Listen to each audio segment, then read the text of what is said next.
Le film commence en montrant deux filles qui semblent observer une horloge ancienne. À ce moment-là, elles attendent patiemment que l'horloge sonne minuit, car elles croient que quelque chose de magique va se produire.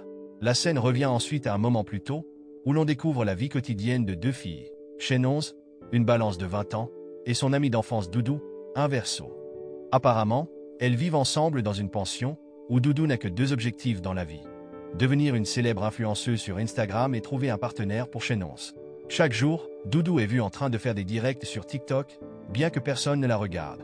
Doudou informe ensuite Shenoz que le propriétaire de la pension lui a demandé de payer le loyer au plus vite. Cependant, l'argent que Shenoz avait mis de côté pour le loyer a été utilisé par Doudou pour acheter des articles sur une boutique en ligne. En entendant cela, Shenoz devint très en colère. Mais elle devait partir immédiatement car elle avait un entretien d'embauche, ce qui la poussa à courir pour attraper un bus bondé. Finalement, Shenoz arrive au bureau dans un état désordonné. Au début, elle est rejetée à cause de son apparence. Mais Shenoz ne renonce pas et essaie de convaincre le représentant des ressources humaines qui l'interviewe. Heureusement, l'un des directeurs de l'entreprise voit Shenoz et est impressionné par ses efforts. Finalement, cet homme décide de l'embaucher pour travailler au bureau. Le lendemain, Shenoz commence son premier jour au bureau. Avec enthousiasme, elle se présente à ses collègues. Cependant, personne ne répond à son salut, et elle réalise rapidement que tout le monde semblait tendu à cause de la présence du chef de l'entreprise. Peu après, l'atmosphère du bureau devient plus détendue après le départ des dirigeants. Pas longtemps après, lorsque Shenoz est à la cantine et sur le point de manger, elle essaie de trouver une place libre. Malheureusement, quand elle trouve une table, un homme est déjà assis là et lui dit immédiatement de partir dès qu'elle s'assoit. En entendant cela, Shenoz se sent contrariée à cause de son traitement froid en tant que nouvelle employée. Elle décide donc obstinément de rester assise là. Mais, sans que Shenoz ne s'en rende compte, cette place s'avère être un endroit spécial généralement réservé au président de l'entreprise. En apprenant cela, Shenoz se sent mal à l'aise, mais elle continue à manger car tous les autres endroits sont complets. À cause de l'action de Shenoz, l'homme devient encore plus en colère et la laisse. Après le travail, Shenoz raconte à sa meilleure amie ce qui s'est passé. Au départ, elle pensait que sa carrière allait se terminer par un licenciement ce jour-là. Cependant, elle est plutôt promue assistante du président dans son bureau. Un certain temps plus tard, lors de son premier jour en tant qu'assistante, la tâche de Shenoz est de livrer une tasse de café au bureau du président. Elle est émerveillée par le luxe du bureau et essaie même secrètement de s'asseoir dans le fauteuil du président. Cependant, le président de l'entreprise apparaît soudainement, surprenant Shenoz lorsqu'elle réalise que l'homme qui était avec elle dans la cantine la veille est le président de l'entreprise. Nami Jizhao. Ziyu demande alors à Shenoz de l'accompagner à une réunion. Lors de cette réunion, Ziyu montre sa nature impitoyable, réprimandant durement les dirigeants, y compris en critiquant l'apparence d'une directrice. Il renvoie même un directeur senior juste pour être souvent en retard. Après le travail, Shenoz raconte à Doudou l'incident. Elle pense alors à quitter son emploi parce qu'elle a peur du comportement sévère de son patron. En discutant avec sa meilleure amie, Ziyu l'appelle soudainement et lui demande d'acheter des takoyaki, en lui disant qu'elle doit être de retour au bureau dans 20 minutes. Mais quand Shenoz arrive au stand de takoyaki, le propriétaire lui dit que les takoyaki sont épuisés et qu'ils ont été achetés par un petit garçon qui vient de passer devant Shenoz. Dans une situation désespérée, Shenoz essaie d'offrir n'importe quel montant d'argent pour que le garçon lui cède ses takoyaki. Cependant, le petit garçon se contente de manger les takoyaki devant elle. Voyant cela, Shenoz est agacée et saisit les takoyaki. En fait, elle est poursuivie par le chien de compagnie du garçon après avoir pris les takoyaki de force. Après une dure lutte, Shenoz finit par revenir au bureau. Cependant, Shenoz est en retard, alors Ziyu lui ordonne de jeter les takoyaki, même si elle a fait de grands efforts pour les obtenir. De plus, alors que Ziyu s'apprête à partir, il gronde Shenoz à cause de son apparence négligée. Après cela, Shenoz rentre chez elle, découragée, en pensant à nouveau à quitter son emploi. Mais le directeur qui avait été impressionné par Shenoz lors de son entretien, nommé Yutang, arrive soudainement et lui propose de la raccompagner chez elle. Shenoz, captivée par le charme de Yutang, accepte l'offre et décide de continuer à travailler au bureau. Le lendemain, un collègue de Shenoz nommé Zenkan lui demanda de s'asseoir avec lui à la cantine. Au début, Shenoz refusa car elle savait que la table était réservée au directeur et au président. Cependant, Zenkan insista et expliqua que la règle avait changé. Cela s'était produit après que Shenoz avait protesté hier contre la discrimination dans la salle à manger, affirmant que tout le monde avait le droit de s'asseoir où il le voulait. Zenkan lui informa également que Yutang voulait l'inviter dans un karaoké pour une fête de bienvenue. En entendant cela, Shenoz se sentit heureuse, mais elle était aussi inquiète de la possibilité de recevoir une tâche supplémentaire de Ziyu. Finalement, ils allèrent au karaoké et s'amusèrent à boire de l'alcool ensemble. En profitant des boissons, Shenoz reçut soudainement un appel de Ziyu lui ordonnant de retourner au bureau. Cependant, Shen 11 décida d'ignorer l'appel et éteignit même son téléphone. Plus Shen 11 buvait, plus elle devenait ivre et invita Yutang à danser avec elle. Alors que Shen 11 se plongeait de plus en plus dans la fête, Ziyu apparut soudainement, rendant l'atmosphère immédiatement tendue.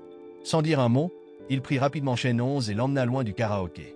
Après cela, elle fut obligée de faire des heures supplémentaires, même s'il était déjà minuit, ce qui rendit Shen 11 extrêmement fatiguée et somnolente. Cependant, après avoir terminé sa tâche, Ziyu ne fut pas satisfait de ce que Shen 11 avait fait et lui demanda de recommencer depuis le début.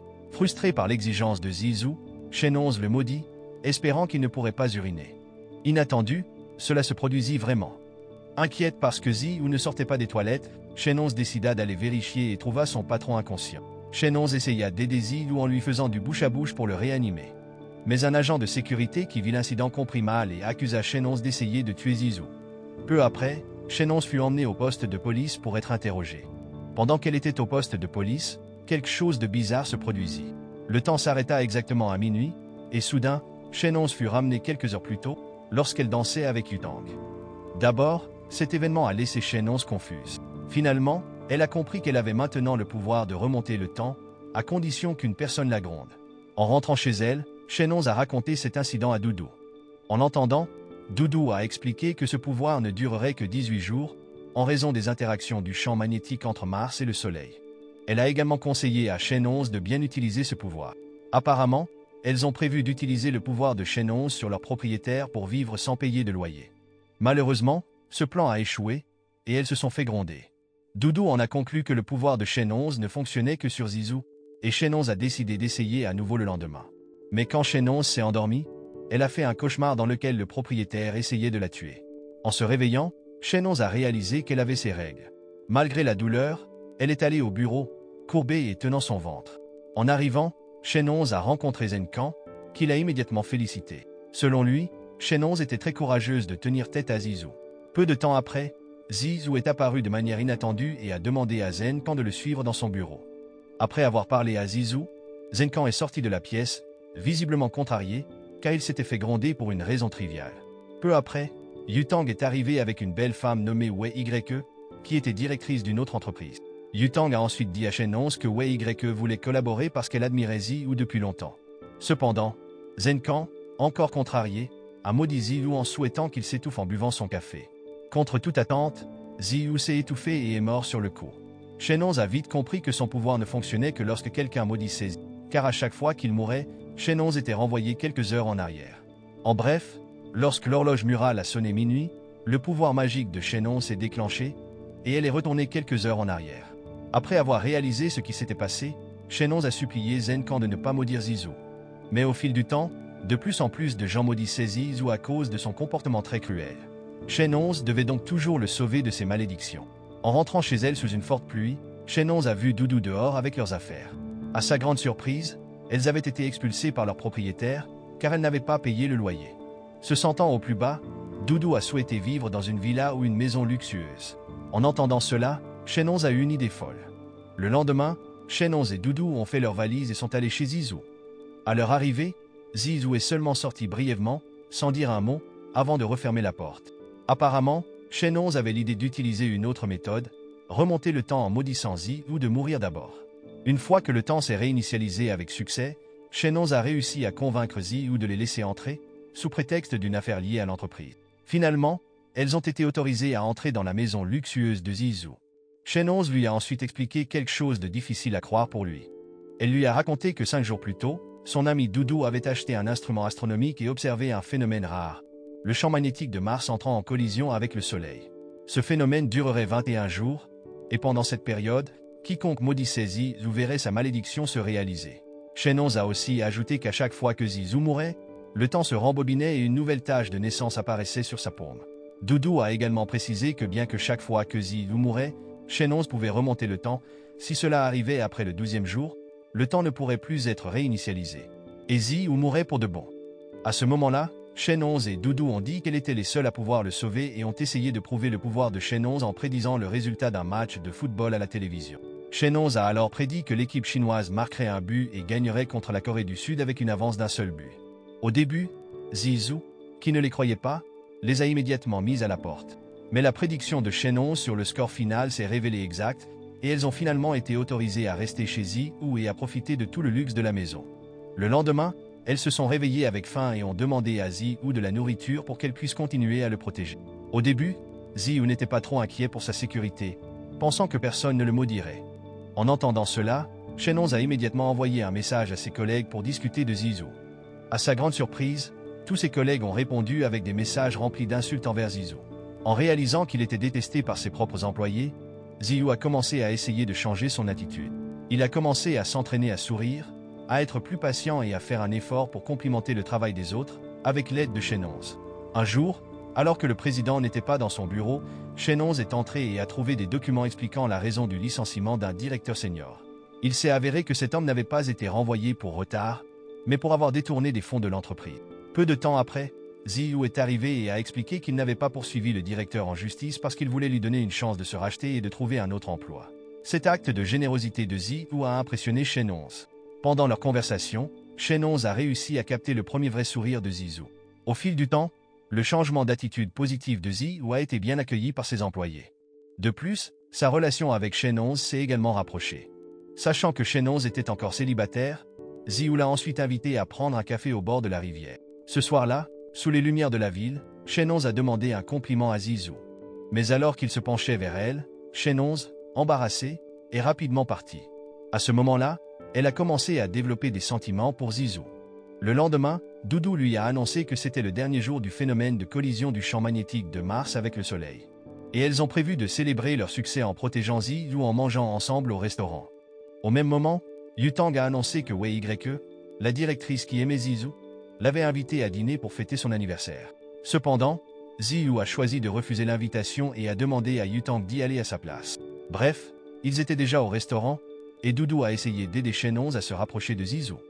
Pendant ce temps, Wei Yue, qui attendait l'arrivée de Ziyu, s'était préparé en déboutonnant légèrement sa chemise pour paraître plus séduisant. Cependant, la personne qui est arrivée n'était pas Ziyu mais Yutang. En voyant cela, Wei Yue s'est senti déçu, pensant qu'elle n'était pas importante aux yeux de Ziyu, et a décidé de partir. Par coïncidence, ils étaient dans le même endroit, et Wei Yue a vu Ziyu passer du temps seul avec Shenonz. Peu de temps après, Yutang est également sorti et les a vus ensemble. De plus, Yutang a réalisé qu'il ne pouvait pas se rapprocher de Shenonz, car Ziyu avait des sentiments pour elle. Le lendemain, Yutang a rencontré Ziyu et lui a annoncé que l'entreprise de Wei Yue avait annulé leur collaboration. Yutang a ensuite demandé à Ziyu de prêter plus d'attention à ces collaborations, car cela aurait un impact sur leur entreprise. Finalement, Ziyu a immédiatement contacté Wei Yue et l'a invité à dîner pour s'excuser. Peu après, lors du dîner, Wei Yue semblait ravi du changement d'attitude de Ziyu. Cependant, quand Ziyu lui a présenté un gâteau d'anniversaire surprise, c'est Shenonz qui a apporté le gâteau, ce qui a rendu Wei Yue furieuse et jalouse. Réalisant cela, Ziyu a demandé à Wei Yue de séparer les affaires personnelles des collaborations professionnelles. En entendant cela, Wei Yue a accepté de continuer leur collaboration, mais à la condition que Shenonz soit renvoyé. Sans hésiter, Ziyu a immédiatement quitté le restaurant et a emmené Shenonz avec lui, indiquant qu'il préférait mettre fin à la collaboration avec Wei Yue plutôt que de renvoyer Shenonz, qu'il aimait. Mais à l'extérieur, Shenonz a entendu Wei Yue, furieuse, souhaiter la mort de Ziyu. Peu après, une grande aiguille d'horloge est tombée et allait s'écraser sur Ziyu. Voyant le danger, Shenonz a immédiatement couru et a poussé Ziyu pour le sauver, ce qui l'a surpris de voir Shenonz prête à se sacrifier pour lui. Malheureusement, l'état de Shenonz est devenu critique, même après avoir été emmenée à l'hôpital. Le médecin a ensuite informé qu'elle avait perdu beaucoup de sang et souffrait de graves lésions internes. Doudou et Ziyu ont assisté, impuissants, à la dégradation de son état, ce qui les a rendus très tristes. Profondément bouleversé, Ziyu a commencé à chercher un moyen de remonter le temps pour sauver Shenonz. Dans une situation de plus en plus désespérée, il a forcé Doudou à le gronder et à le maudire. Il a également demandé la même chose aux personnes présentes à l'hôpital. Malheureusement, cette méthode a échoué, alors Ziyu a envisagé de sauter du toit de l'hôpital, espérant que le temps se rembobinerait. À la fin de l'histoire, Shenonz s'est soudainement réveillée et a réalisé que le temps s'était réinitialisé au premier jour où elle avait commencé à travailler dans l'entreprise de Ziyu. Encore en pyjama, Shenonz s'est précipitée au bureau, et le destin a réuni Shenonz et Ziyu, qui se souvenaient toujours d'elle, même si le temps avait été réinitialisé. Finalement, ils ont pu continuer leur vie ensemble d'une manière plus harmonieuse, et l'histoire s'est terminée. La morale de l'histoire est donc, si tu veux que quelqu'un t'aime, assure-toi d'avoir un super pouvoir pour remonter le temps. Et, au passage, évite les horloges géantes qui tombent du ciel.